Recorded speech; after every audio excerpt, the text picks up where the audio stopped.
Tributum Abogados. Capacidad y experiencia calificada. Avalada por más de 12 años como abogados del Servicio de Rentas Internas.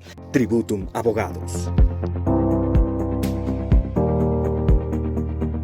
En Óptica Loja nos enorgullece cuidar de tus ojos y proporcionarte la mejor visión. Trabajamos para asegurar que las personas vean bien, se vean bien y se sientan bien. Nuestros expertos ópticos te ayudarán a encontrar la montura perfecta que se adapte a tu estilo y personalidad. Verse bien nunca fue tan fácil. Óptica Loja. Hola mis queridos amigos de Legal 593, bienvenidos a un nuevo episodio de este espacio donde el derecho se comparte con claridad, estilo y mucha profundidad. Hoy tenemos un episodio completamente especial con una invitada de altísimo nivel. Antes de darle la bienvenida a ella, queremos agradecer a quienes hacen posible este espacio jurídico y de educación. Gracias a nuestros auspiciantes, a nuestra casa oficial, a Vibes Rooftop, el mejor lugar para disfrutar de la mirada de Loja, con una espectacular gastronomía totalmente de otro nivel. Ellos se encuentran en la esquina de la Rocafuerte y Olmedo. Gracias también a Trajes Imperial. Si buscas vestir con clase, presencia y elegancia, confecciona tus trajes en el mejor lugar y con el diseñador más exclusivo de Loja. Estamos ubicados en la Catacocha 15625 entre Bolívar y Sucre. También gracias a Óptica Loja, lo mejor para tus ojos si quieres cuidar tu salud visual, como se debe con exámenes computarizados y atención profesional. Existe un solo lugar, Óptica Loja, lo mejor para tus ojos. Visítanos en 10 de agosto entre Olmedo y Juan José Peña. Y como no, por supuesto, a uno de los bufetes jurídicos más importantes de nuestra ciudad, quienes apuestan también por este espacio jurídico de educación, gracias a Tributum Abogados, especialistas en derecho tributario, el mejor asesoramiento si necesitas defensa frente a situaciones o problemas con la administración tributaria. Ellos son la mejor opción, están ubicados en Miguel Sofrío entre Juan José Peña y Bernardo y Olmedo. Así es, mis queridos amigos, iniciamos con la presentación de nuestra invitada especial.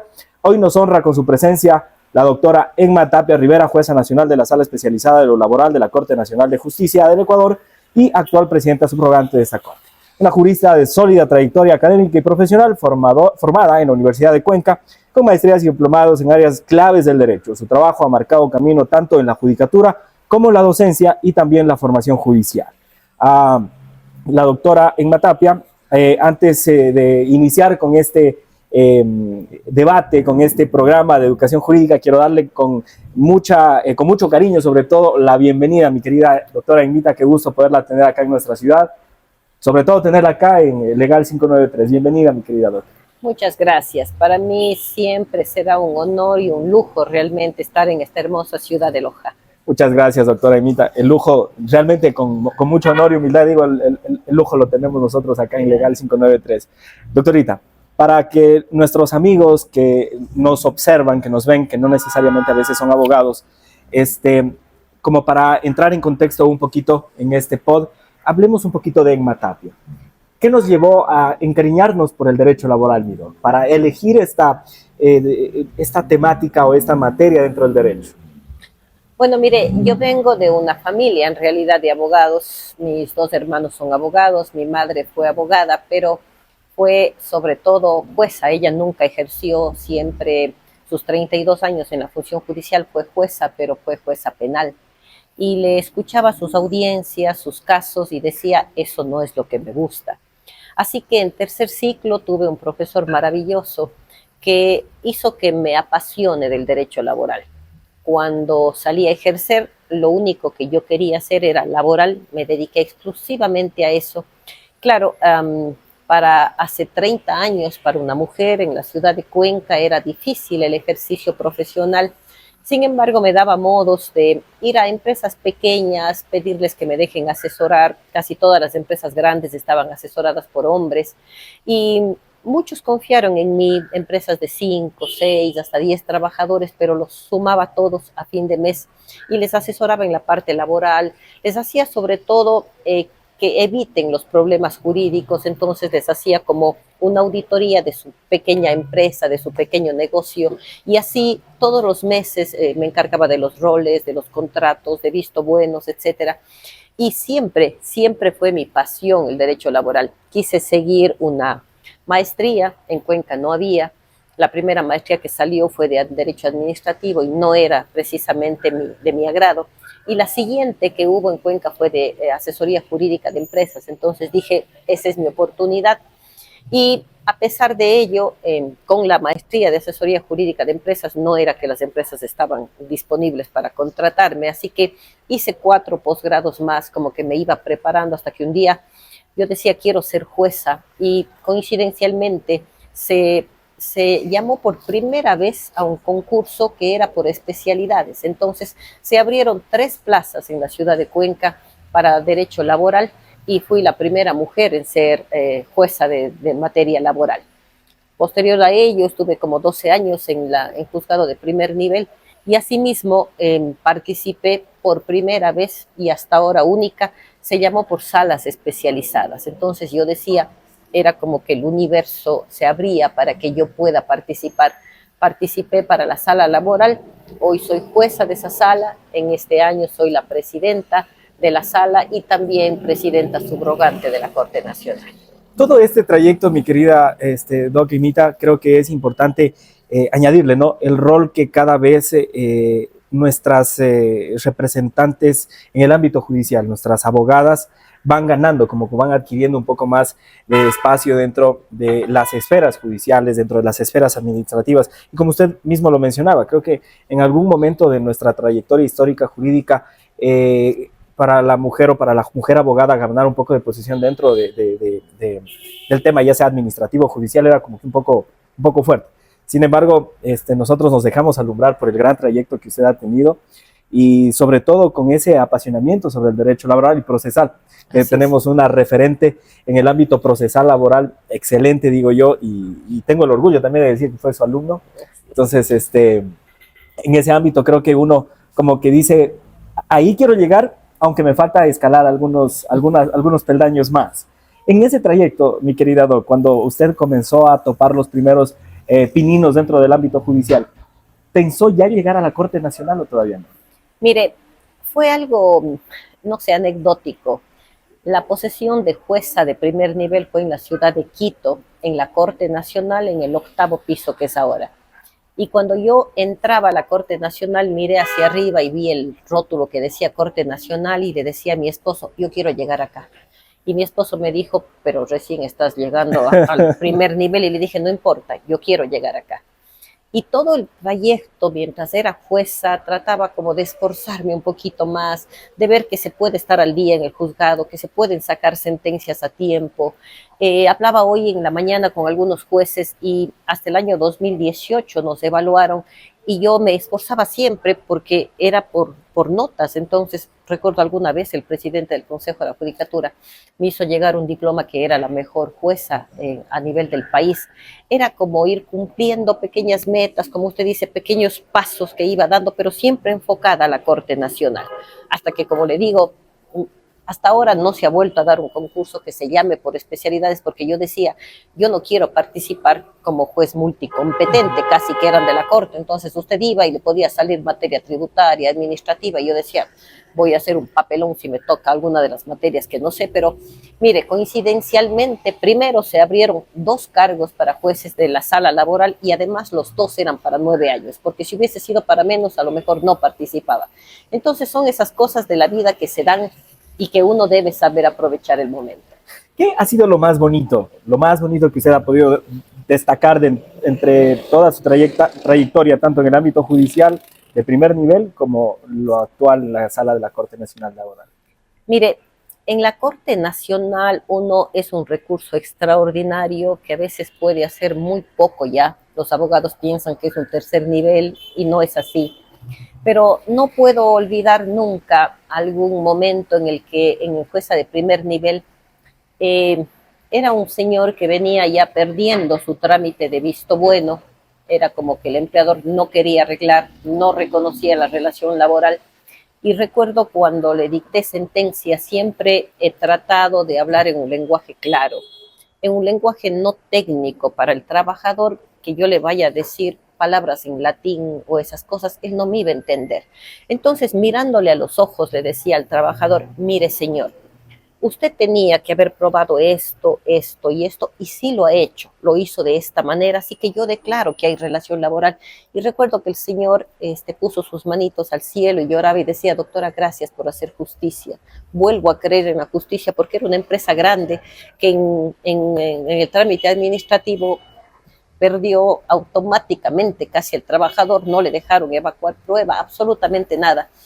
Y no puedo olvidar la mirada de él en mi mirada, agradeciéndome algo que no debía agradecerme, algo que debería ser normal, que la gente confíe en la justicia, que la gente sepa que si va a un juzgado, no importa si la empresa es grande, pequeña, si es un trabajador, si es un dirigente sindical, si es una mujer embarazada, todos deberían tener justicia. Y como le digo, no puedo olvidar nunca la mirada de ese señor, y creo que esa vez dije, esto es lo que me gusta, quiero ser jueza, efectivamente. Y claro, es esa retribución que se expresa no precisamente con las palabras más técnicas o con los elogios más técnicos que a lo mejor la institución misma puede hacerla, sino con el agradecimiento del servicio de la gente de la que está. Y claro, uno cuando piensa en los administradores de justicia se pone como que un ideal de autoridades con un poder supremo más allá de cualquier otra situación normal, digamos, en el cotidiano convivir. Pero nos encontramos con seres humanos grandes. De hecho, yo tengo varias de las anécdotas cuando usted fue mi docente, en donde con mucho más cariño yo pensé en estudiar para de alguna u otra manera llegar tal vez en algún día a servir de la misma manera en que usted lo sirve, porque nos contagia ese vigor por el servicio de la administración de justicia, porque cuando hablamos de un juez hablamos de alguien que resuelve un problema de manera objetiva, en base de la norma y con los principios constitucionales justamente que nos otorga nuestra Constitución. Y al respecto, para iniciar con este segundo bloque ya un poco más técnico, mi querida Doc, mucho se habla actualmente del principio, uno de los principios supremos, digo yo, del derecho laboral, que es justamente el principio de la estabilidad laboral como tal. En la actualidad, ¿este principio ha venido ganando más fuerza o es que ya estaba presente hace algunas décadas atrás, sino que ahora más bien lo estamos enfocando con una arista constitucional un poco más fuerte? Mire, la gente habla, por ejemplo, de estabilidad y dice en el Ecuador hay estabilidad laboral y no es cierto. Si nosotros vemos el Código de Trabajo, vemos que solamente hay una estabilidad absoluta que habla de la declaratoria de ineficacia del despido, y esta es para las mujeres embarazadas en periodo de lactancia, asociadas a la maternidad y los dirigentes sindicales. Solo ellos tienen estabilidad absoluta y solo ellos pueden demandar y decir, oiga, quiero que declare que este despido no existió, así dice la norma, y quiero reintegrarme al trabajo. Para el resto, recuerde que si bien usted tiene que pagar una indemnización, a veces más fuerte, menos fuerte, pero finalmente usted siempre puede decir como empleador, no quiero que siga trabajando.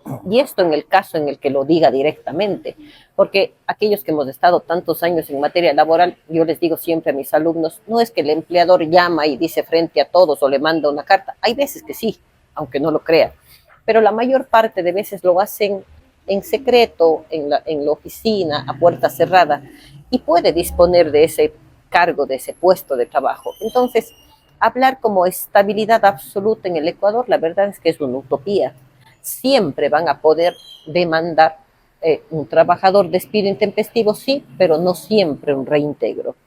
En cambio, en la materia constitucional, mire, usted no puede ir a la Corte Constitucional y decir, me despidieron, quiero que me indemnice por la... No, ahí sí puede decir, quiero que me reintegre.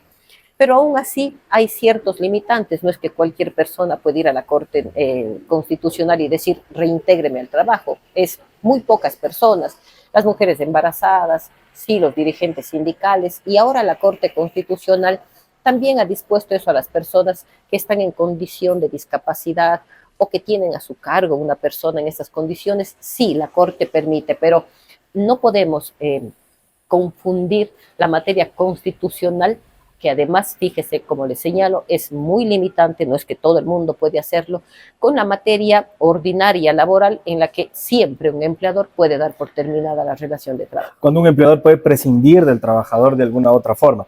Bajo esas consideraciones, bueno, nuestra Constitución, mi querida Doc, en el artículo 11, me parece que el numeral 8 es, en el que establece que nuestros derechos son progresivos, que se habla también de principios importantes como la estabilidad, etcétera. ¿Cómo lo entendemos bajo esa perspectiva la estabilidad? O sea, entendemos que un empresario, un empleador que a lo mejor quiere reducir su cuota de trabajadores, por algunas situaciones él puede llamar a ciertos trabajadores y decirles, bueno, voy a prescindir de ustedes, les voy a dar su indemnización, y hablamos de que la estabilidad se acabó, o sea, ya no hay una estabilidad en donde claramente, como usted lo menciona, te voy a reintegrar al trabajo, sino si es que yo quiero intempestivamente darte tu indemnización, pues prescindo de ti.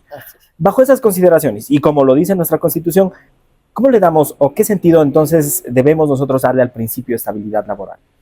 Mire, le recalco algo que le mencionaba.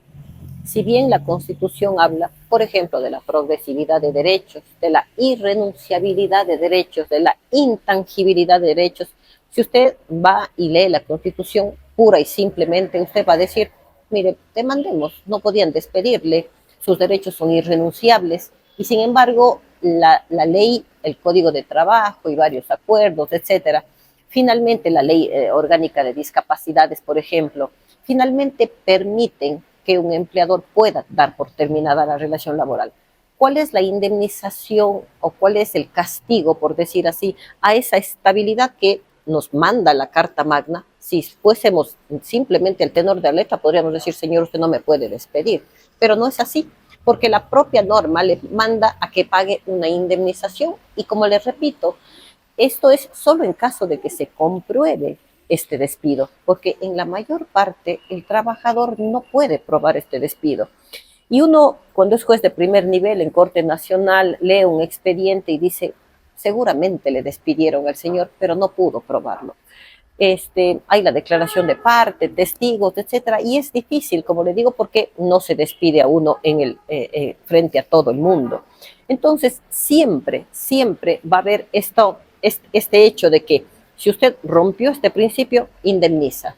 Por ejemplo, la ley igual, la Constitución dice que los derechos, por ejemplo, de las personas con discapacidad, dice que no hay cómo, no se puede tocar sus derechos, y sin embargo, la Ley Orgánica de Discapacidades en su artículo 51 dice, si usted le despide injustificadamente, dice la norma, tiene que pagar 18 remuneraciones. Y para las personas con este carnet en condición de discapacidad, no hay reintegro. Por ejemplo, a veces los abogados piensan y dicen, bueno, ellos también tienen su derecho constitucional, pido el reintegro, y no es así. Entonces, a pesar de que la Constitución tiene estos principios laborales, las normas como que regularon, bueno, sí es efectivamente, hay estabilidad, pero si rompe con ella, pague. Esa es la consecuencia. La connotación legal como tal de la estabilidad, nos atenimos también al hecho de la voluntad entre el trabajador y el empleador. Así es. No siempre vamos a contar con el mismo parámetro en donde, claro, la Constitución me dice, vamos a tratar de darle como que una estabilidad a la persona, al ser humano, para que pueda cumplir con su objetivo de vida, darle de comer a su familia, etcétera, ¿no es cierto? Pero también el empleador puede decir, voy a prescindir de ellos. En la libertad de contratación, además, que también es un principio constitucional, no puedo yo obligarle a un empleador, por ejemplo, en el COVID, hubo empresas que efectivamente no probaron la imposibilidad de seguir trabajando con esa persona, pero finalmente los que demostraron que la enfermedad, la pandemia del COVID afectó a su negocio y redujo tanto sus ventas, su ganancia económica, que hizo imposible continuar con un trabajador, no se le mandó a pagar indemnización. Entonces, primero, siempre va a haber causas legales que le permitan, y luego las que no son legales, se paga la indemnización.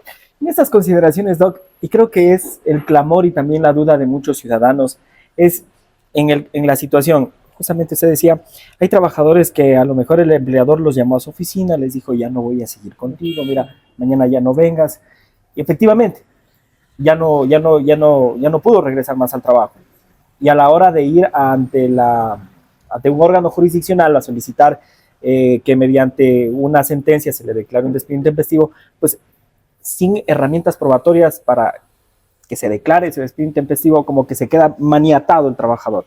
Y al respecto muchos, por eso digo, es un clamor de los ciudadanos que dicen, o sea, al final me voy ante la justicia, pese a que mi empleador me trató mal, me hizo trabajar horas extraordinarias, horas suplementarias no reconocidas, décimos no reconocidos, finalmente yo no tenía herramientas para demostrar. Ante eso, ¿cómo lo ve a nuestro derecho laboral o nuestro derecho procesal laboral? Mire, yo creo que hay cosas que definitivamente deben cambiar. El código va a tener ya 100 años y seguimos con figuras de contratación, de terminación, que ya no son aplicables. Entonces, yo creo que hay reformas que se deben hacer o la verdad que si usted me preguntara a mí, yo le diría, creemos un código de trabajo nuevo. ¿Por qué? Porque mire, por ejemplo, en la jubilación. La jubilación es un derecho de los trabajadores intangible, irrenunciable, y la Corte Suprema en aquella época, la nacional ahora, declaró imprescriptible, por ejemplo. Entonces, usted siempre va a poder reclamar su derecho a la jubilación, cierto. Pero el código dice, por ejemplo, que cuando usted tenga 25 años para el mismo empleador, sea interrumpida o ininterrumpidamente, usted tiene derecho a que le pague un valor que el mismo 216 nos establece cómo calcular. Entonces, ¿qué está pasando?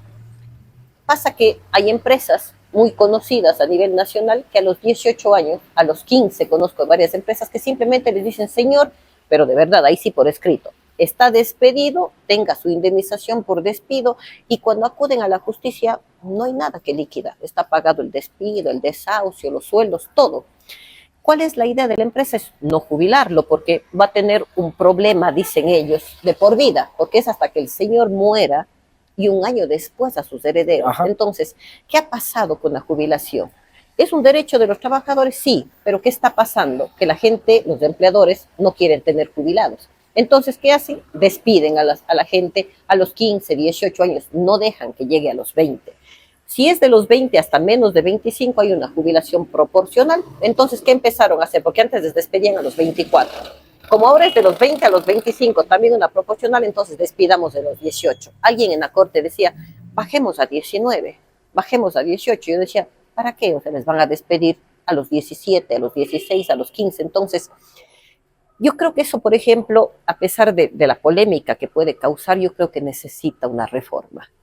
A los trabajadores, una organización sindical de trabajadores a nivel nacional me hizo llegar un proyecto de código de trabajo entero que ellos quieren, un nuevo código, y en ellos, sorpresivamente, yo encontré que ellos ya no quieren la jubilación. Ellos quieren que se pague un fondo cada vez que usted entre, donde un empleador, el que sea, un tanto por ciento usted, un tanto por ciento el empleador. Y vamos poniendo en un fideicomiso, en una cuenta, etcétera, y cuando él cumpla 25 años de trabajo, tenga ese fondo. ¿Es una buena idea? Mire, los trabajadores quieren. No parece descabellado. No parece descabellado porque lo que está pasando, yo les decía que voy a tener problema con los trabajadores, me van a decir que no quieren. No, ellos me plantearon que no exista la jubilación porque simplemente ya no hay jubilados. Donde hay es en los gobiernos autónomos descentralizados. De ellos sí, creo que los casos que tenemos, el 99% son de ellos. De empresas privadas casi no tenemos ya. Y es justamente por lo que usted menciona, en muchos de los casos los empleadores como quieren evitarse pago o el pago de jubilados, que en muchos de los casos te quedas con un valor que más o menos que entre unos 80 a 120 dólares mensuales hasta que el trabajador jubilado fallece, y justamente un año después a sus herederos los empleadores no lo ven como beneficioso. Y claro, viene ahí esta situación. Y claro, vamos entrando ya a uno de los temas por los que usted nos ha visitado, mi querida Doc. Pero bueno, antes de eso, el rol de la Corte Nacional de Justicia. Si bien hablamos de que nosotros como ciudadanos, cuando tenemos un problema con nuestro empleador, si bien una de las fases una de las decisiones es acudir ante el Ministerio del Trabajo para ver qué logramos, en muchos de los casos, no obtener salidas favorables en el Ministerio del Trabajo, acudimos a un órgano jurisdiccional como es un juez de primer nivel, un juez laboral, para que resuelva nuestro caso. ¿Cómo la Corte Nacional de Justicia, especialmente la Sala Laboral, actualmente está observando sobre todo el tema de el despido intempestivo como tal? El despido ha tenido algunas consideraciones a lo largo de estas últimas décadas en razón de cómo vamos administrando justicia referente al despido intempestivo. Sigue siendo como que ese candado durísimo para poder lograr yo encontrar una declaratoria de despido intempestivo. Quiero tengo que demostrar la relación laboral. ¿Sigue siendo un atavio fuerte esto? Sí es un problema, la verdad. Pero, por ejemplo, yo di, no diría clases, unas charlas de capacitación a los jueces de México. Cuando yo estudiaba en la universidad, el referente del derecho laboral era México. Yo recuerdo que compraba libros de derecho laboral mexicano y etcétera. Y me topé con la sorpresa de que ellos, por ejemplo, no han tenido un proceso oral, no tenían jueces laborales, tenían una especie de inspectorías de trabajo bastante rudimentarias, pero sin embargo tienen cosas de avanzada, como por ejemplo, cuando usted demanda laboralmente, ellos se entiende que la relación laboral existe. El que tiene que demostrar que no existe la relación laboral es el empleador. Y fíjese, es al revés que nosotros, porque aquí usted con una negativa pura y simple de los fundamentos de derecho de la demanda, usted tiene que probar todo, comenzando por la relación laboral, que a veces incluso eso se les pone cuesta arriba. Entonces me llamó la atención que ellos tenían esta situación. Entra usted con la idea de que es trabajador, el empleador le toca demostrar, entonces le alivianan la carga. En el despido intempestivo, que aquí, como le digo, de verdad que es muy difícil probarlo. En México es al revés. El empleador tiene que demostrar, recuerde que se entiende que hay relación laboral, él tiene que demostrar que no hay relación laboral, pero si ya hay relación laboral, él tiene que demostrar cómo terminó la relación laboral. Y eso es lógico, porque ponerle una carga tan pesada al trabajador, pruebe usted la relación laboral, pruebe el despido, pruebe que trabaja horas suplementarias, pruebe que trabaja horas extraordinarias, es cuesta arriba. Entonces, por ejemplo, en la Corte hay ya jurisprudencia de que hay ciertas cosas que le invertimos la carga de la prueba, que es la inversión. En la doctrina, la inversión de la carga de la prueba se denomina alivio probatorio, porque usted le alivia al trabajador de probar algo tan fuerte como el despido, por ejemplo, la relación laboral. Entonces, si por ejemplo el empleador, que mire, a pesar de que hay esta jurisprudencia de mucho tiempo, muchos abogados contestan señalando, yo no le despedí, él no regresó a trabajar, él abandonó el puesto de trabajo. Ahí automáticamente al trabajador ya no le corresponde probar el despido. Usted dijo que abandonó, pruébeme. Y si no prueba, que normalmente no lo prueban, es despido intempestivo.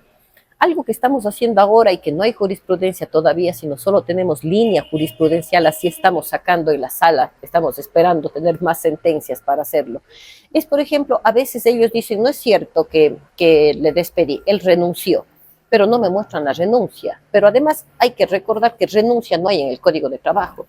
Entonces lo que tienen que probarme es que renunció y que usted le aceptó esa renuncia. Y eso no lo hacen. Entonces, lo que estamos aplicando en la sala de la Corte Nacional, y esto valga señalar, es que cuando usted, y el COGEP lo dice, la parte actora tiene que probar lo que está aseverando. Pero si el demandado no hay una contestación pura y simple, sino implícita o explícitamente señala algo, inmediatamente le invertimos la carga de la prueba. Entonces, en el COVID, no le despedimos, terminó por el COVID-19. Entonces, a ver, señor, muy bien. El COVID no tiene que probarme. Pruébeme cómo le afectó a su relación con este señor y no lo hicieron. Entonces, invertimos la carga de la prueba. Lo que tratamos es de alivianar en algo esa enorme carga que tienen los trabajadores de probar los hechos que se alega. Recuerde que el derecho laboral siempre va a ser una parte la más fuerte y es el empleador. Totalmente, totalmente. Tratamos de equilibrar. Creo que la Constitución justamente eso es lo que menciona, de que tratamos de equilibrar al trabajador justamente con la parte fuerte que es el empleador. Y mire, yo le agradezco inmensamente, mi querida doctora Ignita, por haber primero aceptado y por habernos recibido esta invitación de Legal 593. Creo que esta charla nos va a gustar a más de uno, todas las luces que nos está regalando y sobre todo creo que esta actualización sobre lo que está haciendo la Corte Nacional, cómo está trabajando frente a cambios, ¿no? El derecho es como que cambiante en razón de las relaciones sociales, como van evolucionando. Mire, ahora hay relaciones laborales por aplicaciones. ¿Y quién iba a imaginar que tal vez yo iba a poder contratar a una persona con un delivery? Por ejemplo, ya hay muchos temas relacionados con los deliveries, con las aplicaciones, con los Ubers, que también quieren ir adentrándose en los temas laborales justamente. Y eso es importante, ¿no? Cada vez vamos progresando. Y qué mejor analizar con usted estos temas, mi querida Doc. Antes de cambiar de bloque de preguntas y de tema, que justamente estamos aquí por el primer Congreso de Unificación de Criterios, mi querida Doc, esto de la estabilidad laboral, esto de los derechos de los trabajadores, a veces como que los ciudadanos y los amigos que no son abogados, los ciudadanos que nos ven, dicen, bueno, esto del derecho laboral, esto si estudio yo derecho laboral, estudio tanto para los trabajadores en ámbito privado como también para los funcionarios públicos. ¿Hay algún tipo de discriminación normativa? Sí existe una discriminación normativa que es específicamente para trabajadores y para servidores públicos, ¿no? Pero hablemos ya de manera general, los derechos del trabajador. ¿Se discrimina tanto como para los empleados públicos, para los trabajadores? Mire, hay una sentencia reciente de la Corte Constitucional que realmente como que revolucionó un poquito este tema, ¿no? Porque recuerde que los jueces laborales somos competentes. Por ejemplo, en empresas públicas nosotros conocemos los conflictos de tipo de relación de trabajo entre servidores públicos y la empresa pública y los trabajadores y la empresa pública. Y, por ejemplo, los servidores públicos terminan una relación laboral de servicio público con nombramiento de 20 y pico de años, 26, 27, 30 hemos tenido ahora.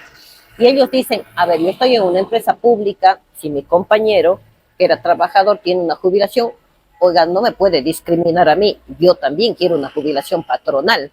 Entonces, lo que debe quedar muy claro, es de que este código medio ambiguo, medio híbrido, nos dio a los jueces laborales la potestad de poder analizar casos tanto de servidores públicos cuanto de trabajadores, pero no significa que los dos tengan el mismo derecho.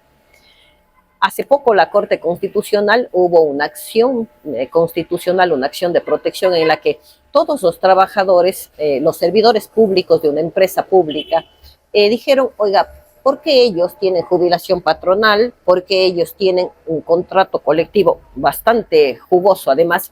Entonces, eso es discrimen. Nosotros trabajamos igual que ellos, a nosotros también dennos. Y el juez de primer nivel, ratificado por la Corte Provincial, les dijo si efectivamente hay discriminación. Oiga, todos de hoy en adelante van a ser trabajadores. Todos tienen derecho al contrato colectivo y se les pague retroactivamente todo lo que han venido ganando los trabajadores. Más o menos estamos hablando de 75 millones de dólares que ya salieron del Estado. La Corte Constitucional dice, no, señor, esto no es discriminación primero. Ellos tienen un régimen y los otros tienen otro régimen. El Código de Trabajo es más para el obrero, para el que tiene funciones medio manuales, etcétera. Y para usted, que es más intelectual, no quiero decir que los trabajadores no sean intelectuales, muchas de las veces es así, siempre diría yo, pero para ustedes no, hay un régimen diferente, definitivamente no hay discriminación y la sentencia de la Corte mandó con error inexcusable al juez de primer nivel, a los de Corte Provincial, ya directamente con error inexcusable y no solo eso, mandó a la Fiscalía para que averigüe la conducta de los jueces, pero además a todos los servidores públicos que recibieron el dinero están devolviéndolo en mensualidades ahora. Entonces, no podemos confundir el hecho de que porque yo soy servidor público también tengo derecho a Código de Trabajo, o a lo mejor también el trabajador del Código de Trabajo va a decir, oiga, ¿por qué a mi compañero le dan 30 días de vacaciones y a mí 15, ¿no es cierto? Entonces, mire, todas estas cosas sí podría parecer que, porque al uno sí, al otro no, porque así dice la ley. La propia LOEP, en su artículo 18, hace una diferenciación de servidores públicos de libre remoción, que puede mandarle cuando quiera, los servidores de carrera y los obreros sujetos al Código de Trabajo. Regímenes totalmente diferentes. Y que lo establece nuestra propia normativa, seguridad jurídica, que también establece nuestra Constitución. Entonces, como que esta situación a veces causa un poco como de debate, un poco de análisis, sobre todo porque dices, bueno, la Constitución me dice que mis derechos laborales son imprescriptibles, igual remuneración, la remuneración equiparada con las actividades que hago, el esfuerzo que hago tiene que ser bien remunerado. Y claro, tanto como para el trabajador como para el servidor público, la Constitución resguarda sus derechos de trabajo. Pero si vamos como que analizando las líneas normativas bajo las cuales están reguladas cada uno de ellos, y eso es importante que nuestros amigos siempre tengan en cuenta, porque dices, ¿cómo es eso? Justamente lo que usted menciona, ¿cómo es eso de que el trabajador tiene 15 días de vacación y el servidor público tiene 30? Y trabajando en la misma institución, por decirle un ejemplo. Entonces, son las líneas normativas que cada uno tiene. Mi querida Doc, el primer Congreso de Unificación de Criterios No Penales realizado aquí en Loja, ¿cómo nace este proyecto que estamos llevándolo a cabo? Mire, primero, no vaya a ser cosa que me olvide. Quiero felicitar la iniciativa que ha tenido. Es la Corte Provincial, concretamente la Sala No Penal, digamos así, las 3 universidades de aquí de Loja y el Colegio de Abogados que han creado este espacio jurídico, técnico, académico, que de verdad es muy importante. Decía hoy yo que siempre Loja se ha caracterizado por ser pionera, tiene hombres ilustres, hombres de letras, y mire, hay muchas provincias que antes de esto a mí ya me decían, doctora, mire, en esta provincia cada uno tiene su propio código, cada uno hace lo que quiere. En la misma provincia hay 10 jueces laborales y cada uno dice tienen un COGEP diferente. En la Corte Provincial depende con qué juez me toca para que saber si gano o pierdo. Entonces, yo les decía, ¿por qué no ven lo que está haciendo Loja? Porque ustedes lo que han hecho es lo que en Justicia Abierta llamamos el ecosistema. Es reunir a todos los actores, porque yo puedo decir, yo considero en Corte Nacional que se debe haber esto, pero no sabemos lo que está pasando aquí en Loja. Entonces, es bueno que estén los estudiantes, los profesionales. He estado siguiendo muy de cerca, vi que hicieron cafés jurídicos, hicieron encuestas, oiga, ¿qué está pasando? Hasta finalmente llegar hoy, que no es que vamos a darles la solución mágica tampoco, pero mire, hay cosas que definitivamente están, no hay una línea jurisprudencial, pero vamos a recoger todo lo que tratemos en estos 2 días y el día miércoles se entregará al presidente de la Corte toda la conclusión a la que hayamos llegado en esta oportunidad, pidiendo, mire, creemos que se debe unificar este criterio. En materia laboral vamos a hablar. Hoy voy a hablar yo del despido o la declaratoria de ineficacia del despido y las excepciones que causa mucho problema. Y mi compañera Caterina Muñoz va a hablar de otros 2 temas que son como que los resumen de lo más importante. Tendremos mañana en la materia civil, niñez, adolescencia, que también hay mucha discrepancia entre jueces. ¿Qué tratamos con esto de unificar el derecho, de unificar los criterios? Porque si cada juez va a estar sentenciando como le parezca, eso crea inseguridad jurídica. Al final recogemos toda esta materia, ¿no? Todo este análisis desde los diferentes campos, de los diferentes ámbitos, desde la academia, desde el libre ejercicio, desde los colegios de abogados, llevar a la Corte Nacional, a los ejecutores de la Corte Nacional, todas estas dudas, todas estas situaciones que a lo mejor causan un poco como que de duda o incertidumbre dentro del ámbito procesal. Y finalmente aterrizamos con la Corte Nacional en una resolución, en una resolución de carácter obligatorio. Sí. Ahí es donde vamos a ir. Ahí es donde pretendemos llegar. Hoy vamos a sacar, a ver, esto está pasando, y yo decía, yo no quiero ir a dar una conferencia magistral y decir esto es así, no. Hay que escuchar. Lo que me hicieron ya llegar es lo que les escucharon a todos ustedes. Entonces, es tratar de unificar por lo menos en estos temas, pero claro, la unificación no es para Loja, es para el país, así que Loja ha sido pionera y Loja con este Congreso de Unificación de Criterios está beneficiando de verdad a todos los usuarios del sistema de justicia. Mire qué bueno topar el tema también porque una de las competencias o una de las atribuciones que tiene la Corte Nacional no es únicamente conocer los recursos de casación, sino que también el Pleno puede emitir resoluciones con carácter obligatorio. Sí. Entonces, llevar estas situaciones a la Corte Nacional. Cuando conversábamos con el doctor Carlitos Maldonado, que lo tuvimos aquí justamente cuando estábamos haciendo los cafés jurídicos, hablábamos con él. Mira, este esfuerzo que nosotros estamos tratando de hacer, me decía, tocayo, me dice el doctor, este esfuerzo que nosotros estamos haciendo no es únicamente como para ilustrar como que a la academia, sino que como por fin evitar que los jueces incurramos en temas de error inexcusable, por Así ejemplo, es. que tengamos ya, que aterricemos con la normativa para poder resolver correctamente y para que justamente los ciudadanos o los usuarios del servicio de administración de justicia puedan tener sentencias aplicables, sentencias que puedan ejecutarse. En ese sentido, mi querida Doc, creo que siempre es como, más que nada, importante ese acercamiento que nos ha permitido la Corte Nacional ahorita.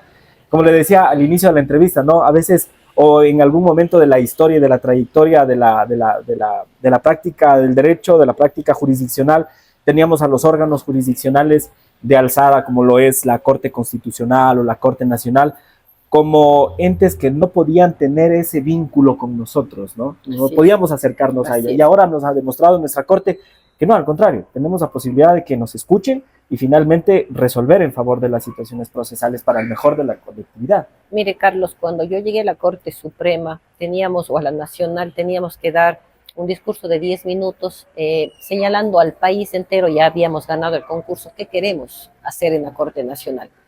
Y uno de los temas que yo me planteé y que dije al país que lo iba a hacer es esto.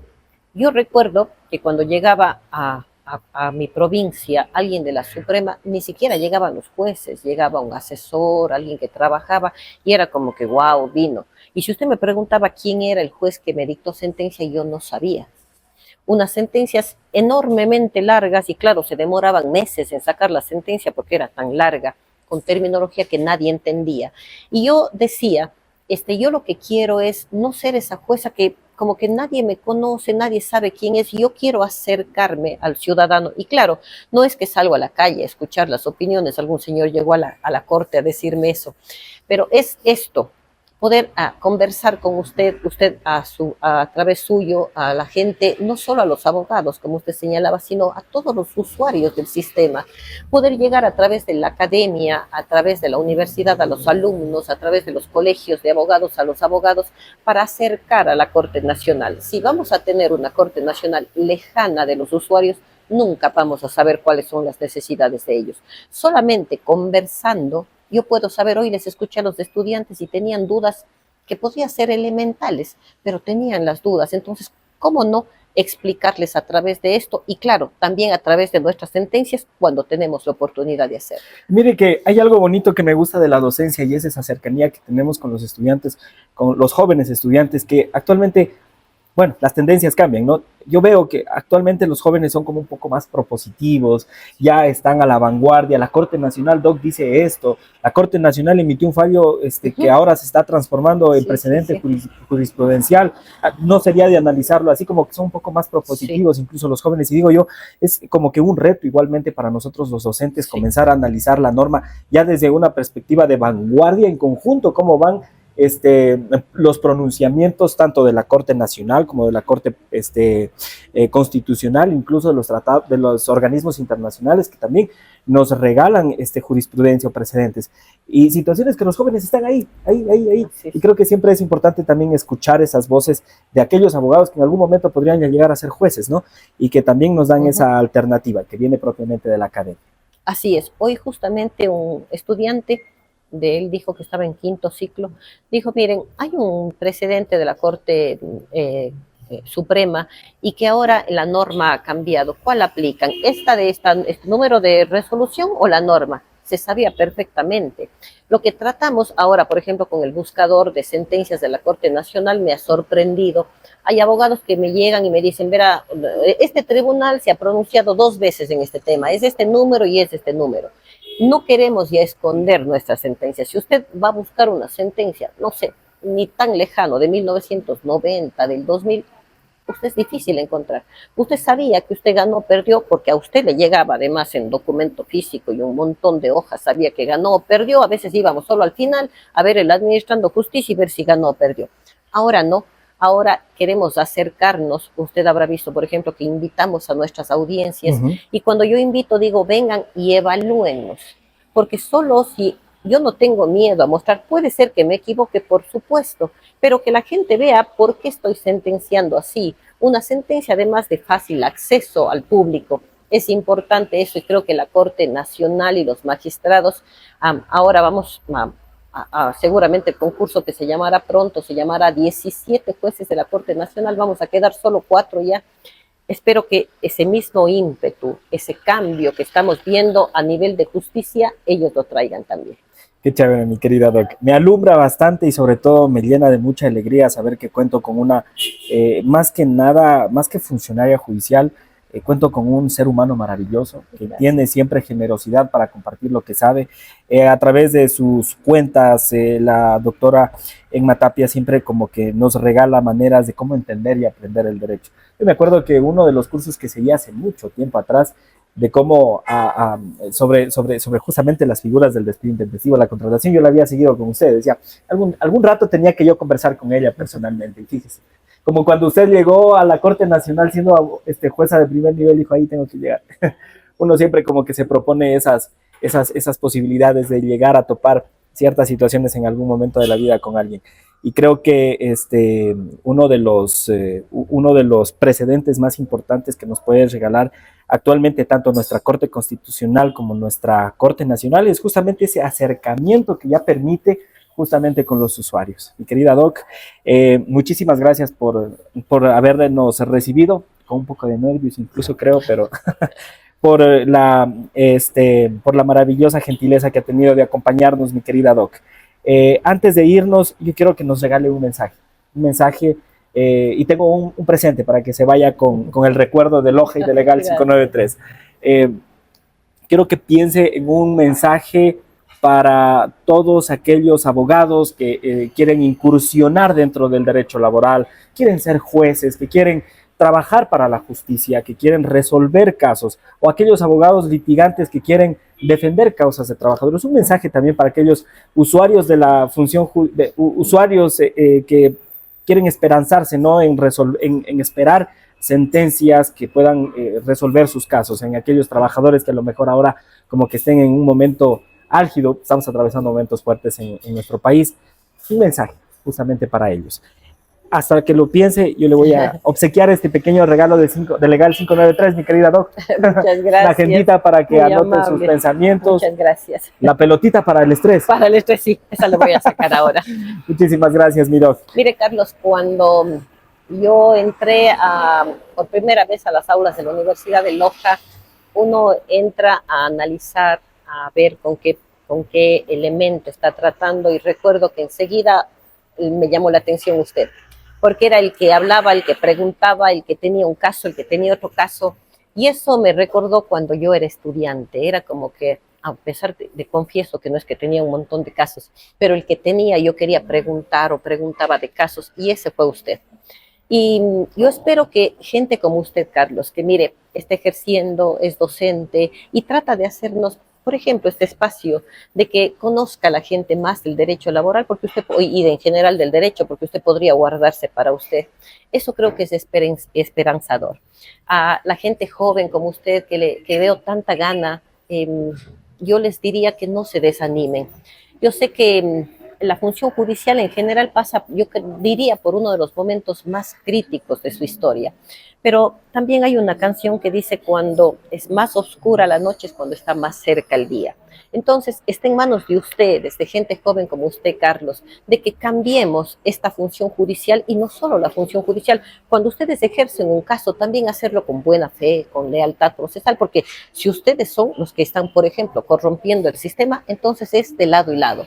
Entonces, no tengan ese desgano de continuar, más bien pongamos empeño y pensemos que cuando uno se idealiza lo que quiere ser y trabaja en ello, porque no es solo cuestión de idealizar, estoy segura que pronto yo les veré a muchos de ustedes, a usted, Carlos, dirigiendo la función judicial. Tan linda, muchísimas gracias, mi querida Doquemita. Quiero que, para nuestros queridos amigos, quiero que quede como un pensamiento. Creo que le voy a robar el pensamiento, y es justamente eso. A veces uno nos apoderamos de los sueños por llegar a ser, pero ¿para qué? ¿Cuál es el objeto de llegar a ser? Si quiero ser juez, si quiero ser docente, si quiero ser el mejor abogado litigante en temas laborales, tributarios, pero ¿por qué? ¿Cuál es el objeto? Y usted, creo que a lo largo de toda la conversación nos lo ha dejado. A veces es el servicio, a veces es el poder ayudar a la gente. Y yo me quedo con esa parte, mi querida Doc. Muchísimas gracias por habernos acompañado. Queridos amigos, bueno, queda la invitación para otras ocasiones. A lo mejor estoy por Quito o por Cuenca. Con mucho gusto. Y pues en noviembre también estaremos aquí nuevamente, así que siempre a las órdenes. Chéverísimo, mi querida Doc. Muchísimas gracias por todo. Amigos queridos, nos encontramos para una próxima edición de Legal 593. Como siempre, les agradecemos a Vibes Rooftop, Trajes Imperial, Óptica Loja y Tributon Abogados, nuestros patrocinadores, quienes permiten que este espacio tenga vida, tenga color y sobre todo que tenga voz. Hasta una próxima. No olviden de seguir todas nuestras cuentas oficiales de Legal 593.